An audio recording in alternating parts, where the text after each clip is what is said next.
Yeah, my two most viral videos were, one of them had 13 million views and the other one had 12 million views. What was the videos? One of the stupid videos, bro. I'm telling you, it's videos that I'm not trying on, bro.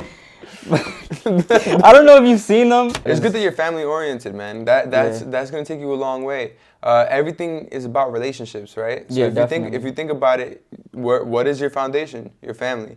If you need to really reflect any situation that you could have in the outside world, you can have it with your family. If you could learn how to build with your family, because it's like sometimes family fight and do this and do that, don't talk to each other, right? And it's like it gets challenging. But that's definitely our family too. It's everybody's family, But the more you try to work with your family, I feel like it also helps within your relationships in the professional setting. Nah, for real. And I hear that they might start drafting people and stuff. Nah, I'm not with that. Fighting somebody else's battles, right? Yeah, bro. Like, you're going to war with like an idea. Yeah, they're not even protecting us right now, like with everything that's going on. Go. It's the conversation. Yeah. Take your mind different places. Now you know.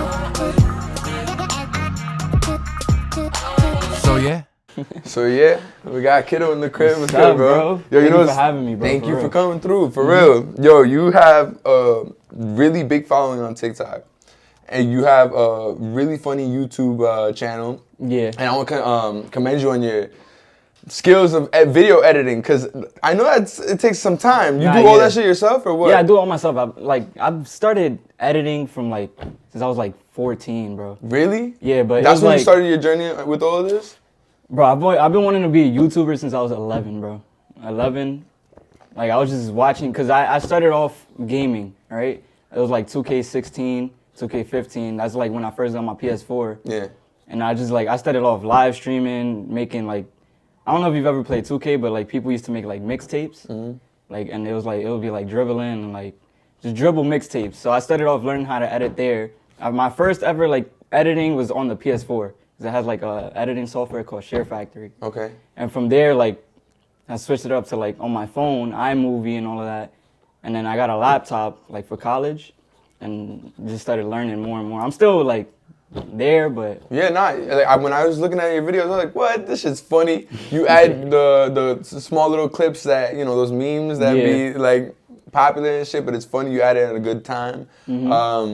And I feel like you're actually about the people, man. You out there having a good time. You want to make sure that everyone's having a good vibe. I like making stuff that I would enjoy watching too. So it's if I could enjoy watching it, sometimes it'd be videos that I don't enjoy watching, but other people enjoy watching it. I don't know, it's weird.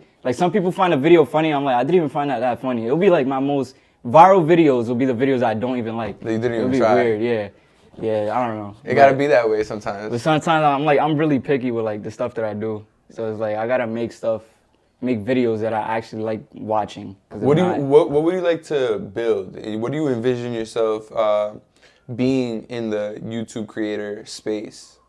Honestly, I want to build a true fan base, a real fan base, even if it's not a lot of followers, because I feel right now with TikTok, it's hard to create I have 150,000 followers, right? But it's there's only a few people from those 150,000 that really follow everything I do. Yeah. So I feel YouTube is is a better space to build a true fan base. If I can see that. For rappers and stuff, they say if you can't bring out 1% of your people, then it's not true. It's not a true fan base. That's what I want.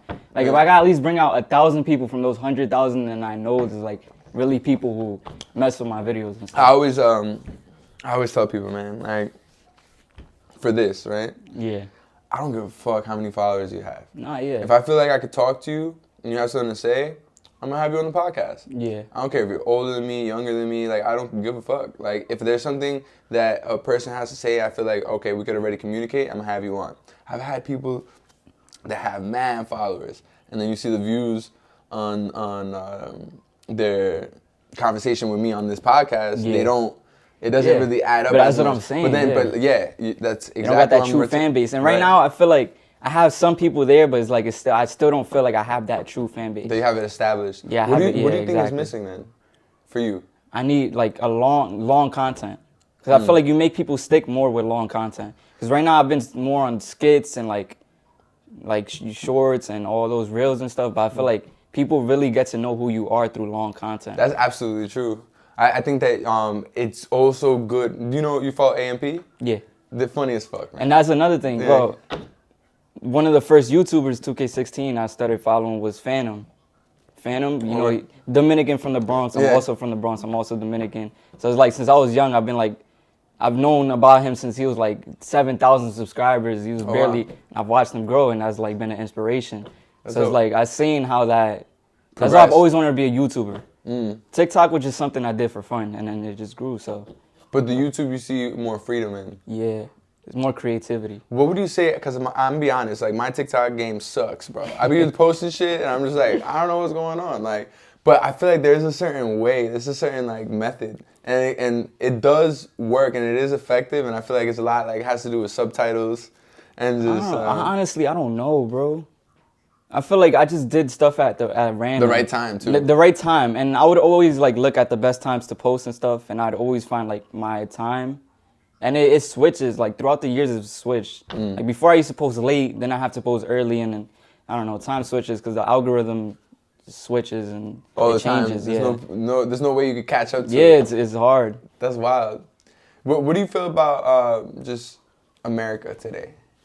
You as a young Dominican... New Yorker, native. How was it growing up for you? You know, like how do you feel at this point, America? Do you feel like it's changed, bro. It's changed. Like from when I was younger, I grew up in the Bronx. Like before I see my generation, and I have like nieces and nephews.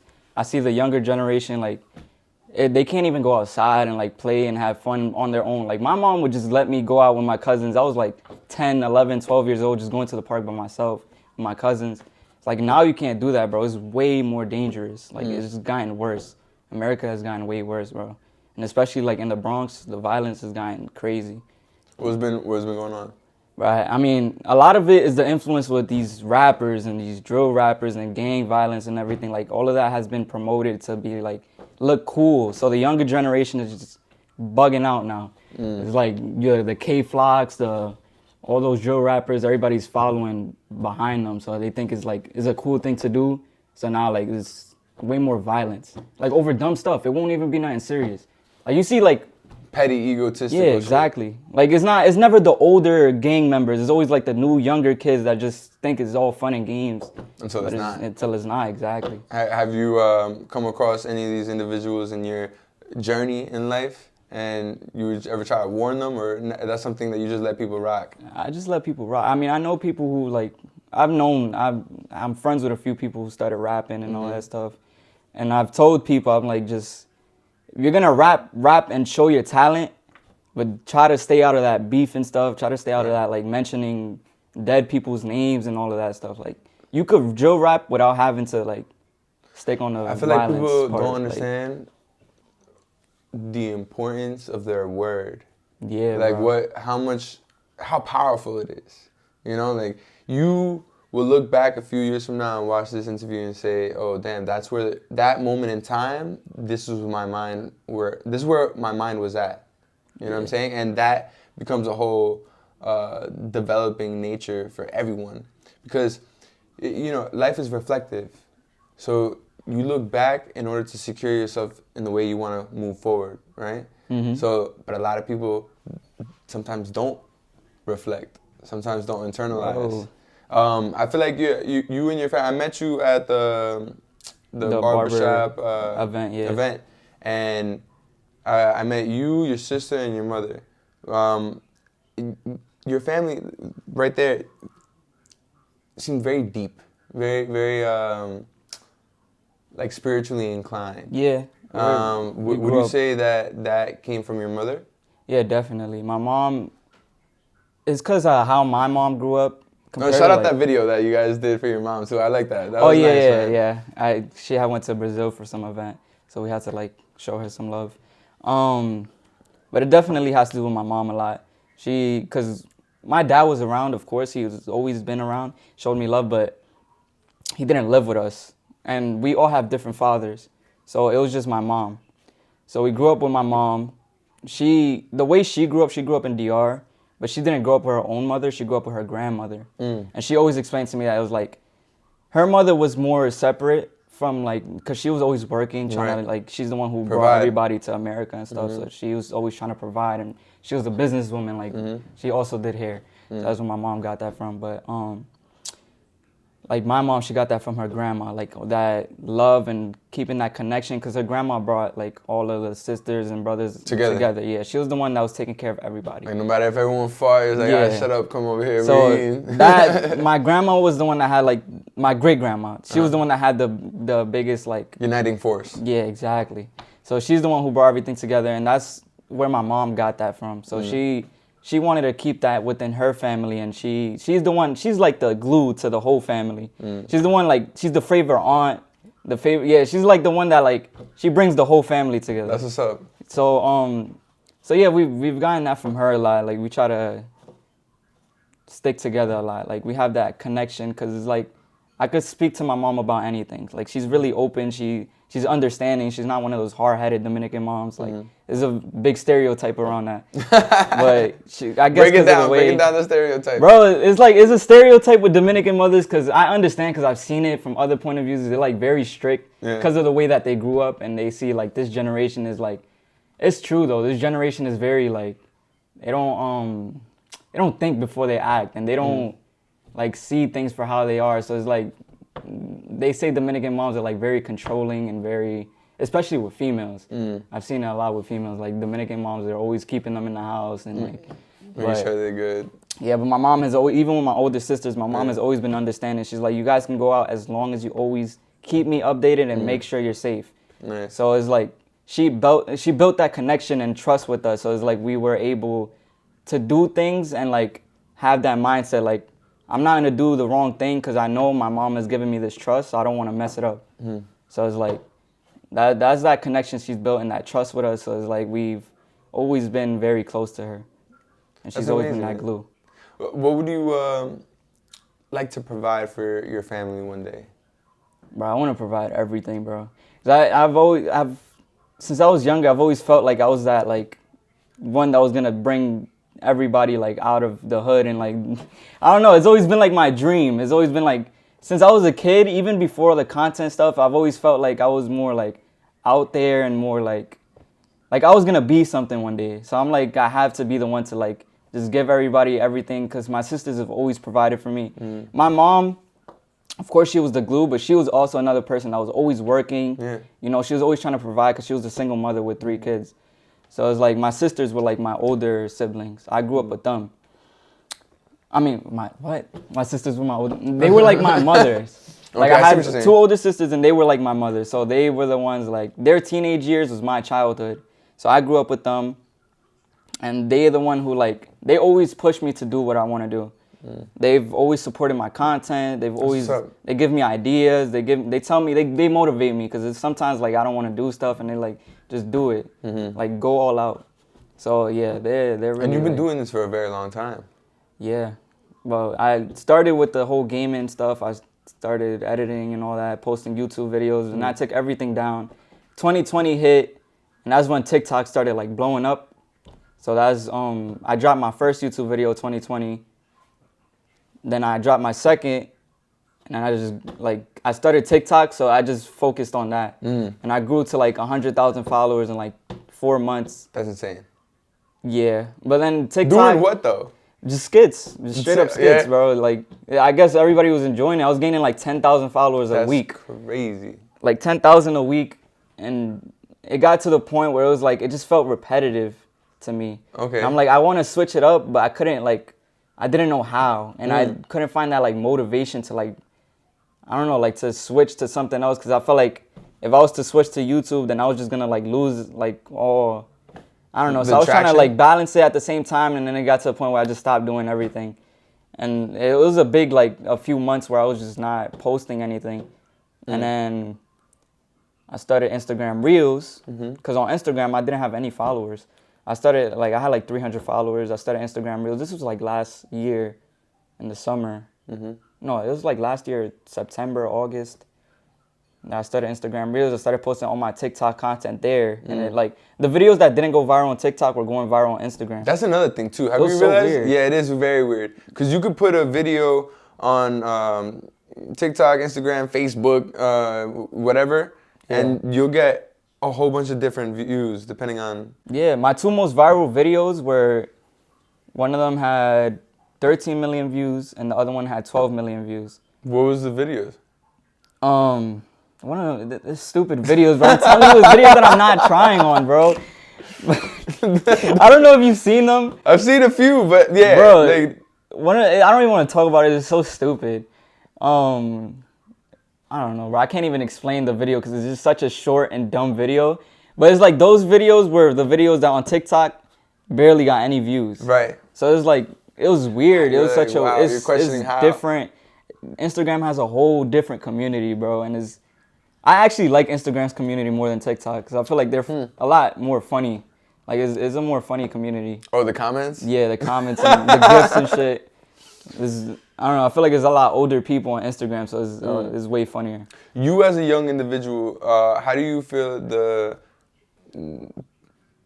projection or like the future of social media might be? Where do you think it's going? Right now, the short content has been taken over, bro. Yeah, but that's been going on. There's got to be something else. Not really, though. Yeah, I feel like it's been going on since like 2020. Since the pandemic, yeah. Right.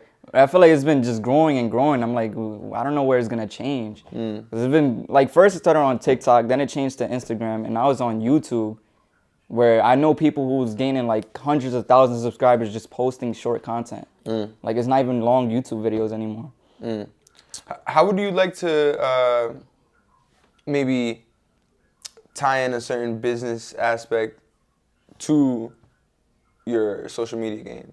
Like maybe merch or maybe hair products or maybe, you know. That's actually a good idea. I haven't thought of that. Because a lot of, like, when I first started TikTok, a lot of people were asking me, like, my hair process. Bro, you have nice hair, man. Yeah, thank you. Like, if you like, that ass just be like, oh, so I use this, that, and the third, and if you click on this link right here, you can find it. Oh, and you that's know what I'm saying? Like, I've been trying. Well, my mom has been trying to start her own like hairline. Perfect. She knows people. When she went to Brazil, like, she knows people who could help her start her own like hair product and stuff. And right now, she's helping her friends that started their like hairline. And I just used the product when I did my hair. But that's actually a really good idea. I would want man. You just gave me an idea, yeah. Why not? That's something I would want to do. So that's like one idea. And then clothing, I feel like it's been like becoming a lot, like very oversaturated. Like the clothing lines I see what you're saying. Yeah, it's like too much. It's been, and it's like the same ideas. It has to be a really good, different idea for it to be like, all right, I want to put a stamp on it. So clothing line is definitely something I want to get into, but exactly, I have to put a stamp and like create a new idea. Because that's also something like I don't want to keep buying clothes, bro. Like, I'd rather just wear my own shit, bro. Right. It's way better. And I have a lot of friends that start in clothing line, and it's like tough stuff, but You seen the cost to like some of these embroidery machines and heat presses? And my sister is actually like, she's trying to get into like the whole shirt heat press and stuff, and because she's done like some go for like over $1,000. Yeah, it's expensive as shit, bro. Yeah, but it is worth it if you're thinking about the outcome and what you're gonna use it for. Yeah.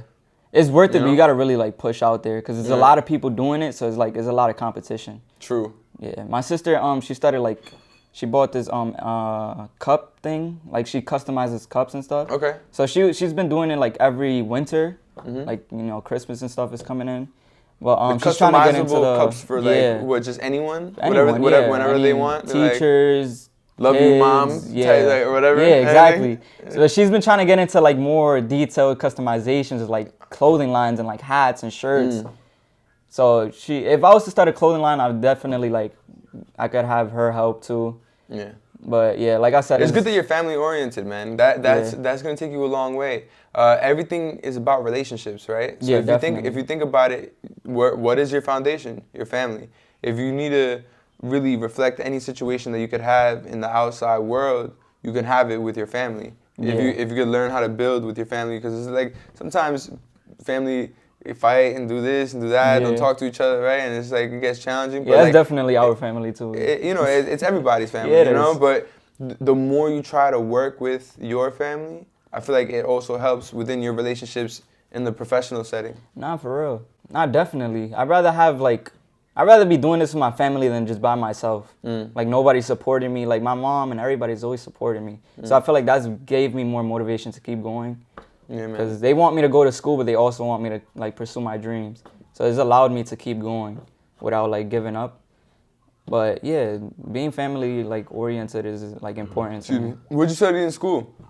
Well, currently, I took a semester off, so I've been just free. But I'm trying to go back in for business marketing. Okay. Because I feel like, I don't know, I've always struggled with, because my dream has always been this YouTube stuff. Yeah. So as a kid, like, I never thought of, like... Anything else? Of course, I always thought of going to college, because the school I'm in, like, that's always been the goal, go to college. But it's like my main goal has always been this content stuff. Like, college has always been a backup plan to me. So it's like when I got to college, it's like damn, this shit happened quick. So it's like now I gotta actually think about what I want to do just in case this doesn't like work. So it's like now I've been trying to build a backup plan. And business and marketing, I feel like it would be good because I could still bring this social media stuff into it. Absolutely. Like you could become a content manager, social media marketer, whatever. So I feel like I could bring my skills into this kind of... Absolutely. Don't knock anything. You know what I mean? Like, because if you think about it, a job here, going to school there, having these experiences here, all those things tie into your learning, right? Tie into what you can bring to your own passions and to everything that you want to achieve with your network, you know? Yeah. And how else would you learn and grow by not learning from everybody else, learning from all these organizations and corporations that have been around for like 100+ years and had to follow a certain system, and people tend to follow those systems for themselves so they could just be successful without following a corporation or this or that or this. You know what I'm saying? Yeah, definitely. I want to be able to like build those. If I could do them at the same time, I would. Yeah. But if one, you know, if like once social media really starts booming, I'm thinking about just leaving everything. But for right now, I'm just keeping them together, like you know, building them at the same time, trying to at least. So I'm gonna go back to college in like January and go into that business marketing. Because before I did a year of college and I was just But you're looking for the major you want to get into. Yeah, like the major I wanted to get into. So yeah, I'm gonna definitely get into that major probably. Because before I was thinking about computer science, but I'm not. Nah. I mean, why not? It's good. It's a whole different language. I was like looking into it. A lot of things, and I'm gonna just say this just from my own personal experience, right? Yeah. Like anything that you do new is gonna be like, whoa, what is this? Yeah. But just like anything that you've done before, once you start doing it, you're like, oh, okay, this is not as intimidating as I thought. Yeah.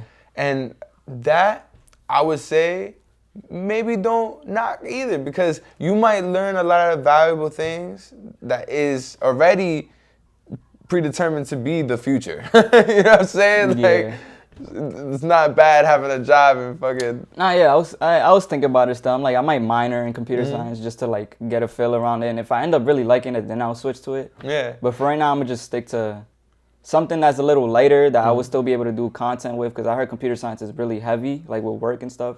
A lot of math, a lot of like studying. Like I was looking it up. I was doing my research of like computer science students, and they're like, I barely have time to do anything. So it's like I want to be able to still have time to do my content, pursue, you know, the side like hustles and stuff. Right. So yeah. You wanted to make sure. Yeah. Do you feel like you're gonna stay in New York, or you wanna? I'm in Connecticut actually right now. Oh, you live in Connecticut? Yeah. So I was born and raised in New York. Okay. In the Bronx.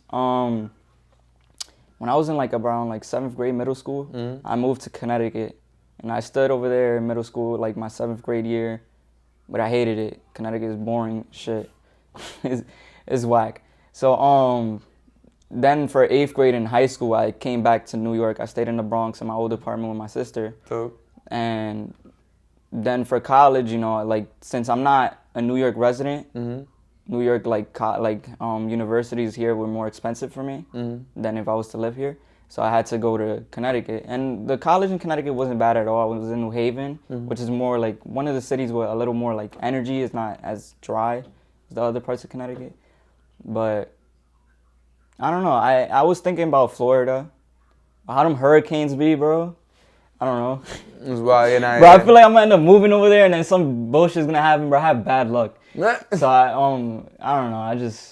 I low key want to go over there, but then I also kind of do like the cold sometimes. I don't always want to be in the heat. Like I like the little switch. You know how it is right now is October and it's still hot. It's nice. It makes no sense. But I mean, actually, it's kind of cold today. But it's not that bad.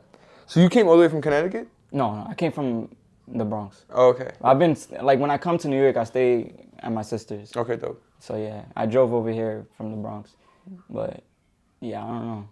I don't know if I want to, because New York is a nice place to stay, and for content is amazing. So many different opportunities, people, spots to hit up, and all this shit. So my idea was like moving closer from Connecticut, because I'm like 2 hours away, and like 2 hour driving like every week is annoying. Right. So I want to move at least like 30 minutes closer. Jersey? I want to stay I was gonna stay in Connecticut. Okay. Or Jersey maybe, I don't know. But I want to be closer to New York so I can still be able to do content, but not have to like, you know, like when I'm working and stuff, like extra taxes and like if we want to get a house. It's way too expensive here, bro. Yeah, you know, you're right. You're absolutely right. It's just New York is where it's at. Nah, yeah, it is. But that's the thing, bro. I grew up in New York, so like being in Connecticut, it just didn't feel right to me, bro. Yeah, like no, no you're energy. there. Yeah, it's very boring, right? And you need a car. For sure, you need a car to get around. That's why I got a car, because of college. Right. Yeah. Sheesh. Yo, is there anything that you would say to your younger self? It would be stay consistent, because I could have been a lot farther than I am right now if I would have just stood consistent to like up to now. Because I was gaining 10,000, 15,000 a week, bro. So it's like if I would have stood on that, I would have been at like millions of followers, and I could have been a lot farther with YouTube too.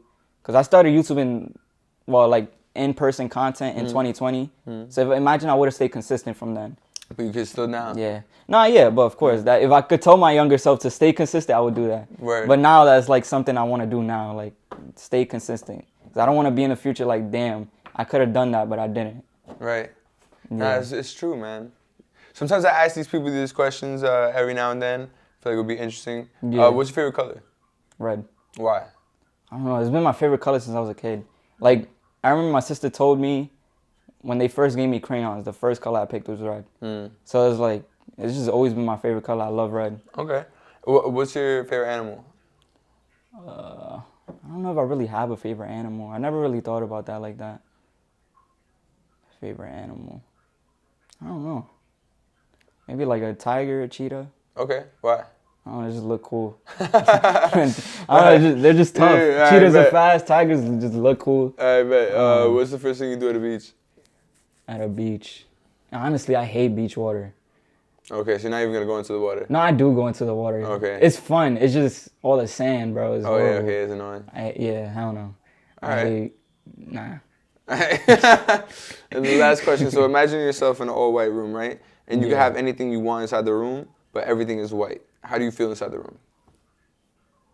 Wait, I have everything I want. You can have anything you want, but everything is white. How do you feel inside the room? It's fine. I mean, it wouldn't really bother me. Everything is white in a white room. I don't know. If I have, I don't know.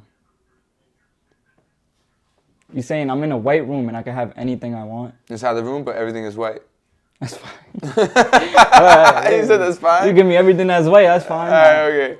All right, bet. So the first question was about the color, right? You chose red. You always liked this since you were a kid. The color represents how you look at yourself.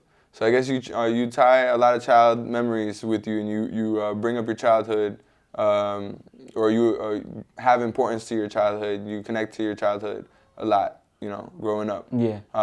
Which is good. That means you had a good childhood. The animal represents how other people look at you. So like a cheetah. You said, I guess, cool. They look tough. Yeah. And then the beach represents how quick you are to jump into things. So you're down to go to the beach, you're down to have a good time, but like certain little things are gonna bother you. I'll still do it. Yeah, even if they bother me, I'm gonna still push out to do it. Right, exactly. And then the white room basically just represents how you feel about your life at times. So you're fine with it. Oh, that's actually true. I'm fine. Yeah. No, cause it's true. I mean, I get that. That's actually a really good question. But yeah, bro, that's some shit. How do you feel right now about what's going on with the Israel and Hamas? situation? Yeah, As a young kid, I just feel like, imagine being a young kid over there, like, you know what I'm saying? yeah, that's wild, bro. I seen videos like kids crying and the shit that kids are going through right now, and it's sad. Honestly, I don't know. I feel like the war needs to end, bro. Like, it's useless. It's useless war. Like, fighting over land and all that stuff is, like, you're hurting innocent children. Both sides are hurting, like, innocent children over these kinds of things. It's like land and stuff like that. And I hate that America goes to try to support, like, one side. War. Yeah. Like, I feel like no side, I mean, of course there's sides that's wrong and there's sides that's right in certain situations, but, like, I feel like, in my opinion, both sides are wrong. Like, if you're hurting innocent people over, like, conflict like this, is just dumb. And then the U.S. is just going, like, to help with it, and, like, it's starting more conflict. So I feel like, I don't know. I don't like the whole idea of war and all that. It's just, I don't know. And I hear that they might start drafting people and stuff. Nah, I'm not with that. Fighting somebody else's battles, right? Yeah, bro. Like, you're really going to war with like an idea. Yeah, they're not even protecting us right now, like, with everything that's going on. That is another thing that's so crazy, right? It's so, like, they have all this money to give out. Yo, bro. To these countries, but we still have so much to work and deal with over here. I forgot, was it to Israel or Israel? Or Ukraine? I think they gave like $100 billion. They gave a lot of money to Ukraine and Israel. Yeah, that was wild. But you hear that Israel, they developed a lot of technological advances that the United States has business agreements with them to utilize as well. And it's this like there's war a lot should of be business, bro. Yep. For real. It's just all money. That's really what it be. Because I heard with Ukraine too, it's like, even like the Biden administration, they've had business with them before. So it's like, this is making them more money. Like the whole war and everything. So that's probably why they support it so much. But it's fucked up. Honestly, nah. It's never gonna stop though, right? Huh? History is always shown like, yeah, it just repeats, constantly repeats. Keep repeating. Bro, is there any questions you want to ask me? But how long have you been doing this podcast stuff? This one is gonna be the 48th episode. So you've been doing it for a minute now. Yeah, and I drop one episode a week.